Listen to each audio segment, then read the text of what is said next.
సాధారణంగా దేవుడు మానవులందరికీ ఒక క్రమాన్ని పెట్టారు.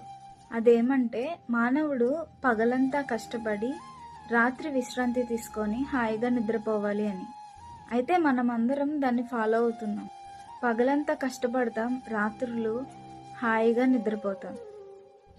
ఏంటి, హాయిగా నిద్రపోతున్నారా? అడుగుతుంది మిమ్మల్నే. హాయిగా పడుకుంటున్నారా?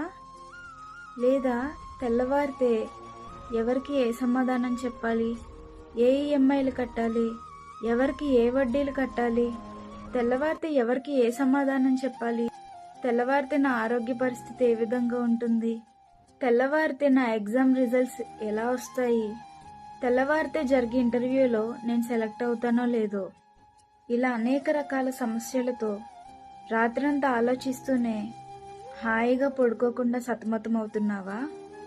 రాత్రులు నువ్వు హాయిగా పడుకోకుండా నీ జీవితాన్ని సతమతం చేస్తున్న ఆ యొక్క అంశం ఏంటి? నిన్ను వేదనకు ఆవేదనకు గురి చేస్తున్న సమస్య ఏంటి?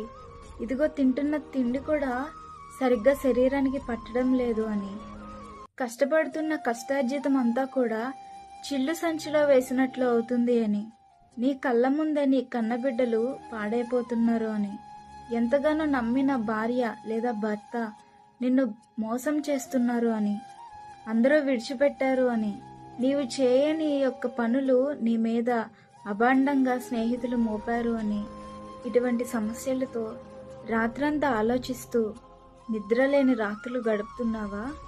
ఇదిగో ఈ సమయంలో యేసయ్య నీతోనే మాట్లాడుతున్నారు. నీ పనుల భారము యెహోవా మీద మోపము, ఆయన అవన్నీ తీర్చును అని. మన పిల్లల మీద మనం ఏమన్నా బరువు బాధ్యతలు పెడతామా? లేదు కదా.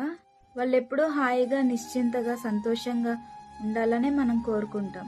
మానవులమైన మనమే ఇంతలా ఆలోచిస్తే దేవుడు మనల్ని ఆయన యొక్క అరచేతిలో చెక్కుకున్నాడండి.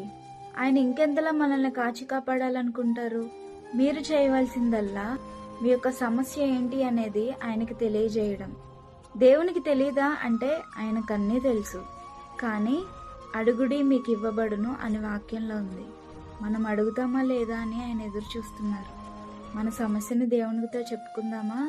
మనుషులకు చెప్తే వాళ్ళు తీర్చకపోగా మన యొక్క బాధని హేళన చేస్తారు. అది వారికి అవకాశంగా మార్చుకొని అందరికీ చాటింపేస్తారు. దేవునికి చెప్తే నీ యొక్క సమస్య ముగింపబడుతుంది. ఇప్పుడే మోకరించి నిన్ను రాత్రులు నిద్ర పట్టకుండా చేస్తున్న ఆ యొక్క ఆలోచనల విషయమై, ఆ సమస్యల విషయమై ప్రార్థన చేద్దాం. దేవుడు అవన్నీ తీసివేయునుగాక. మీరు చేసే ఒక లైక్ ద్వారా ఈ వీడియో అనేక మందికి రీచ్ అవుతుంది.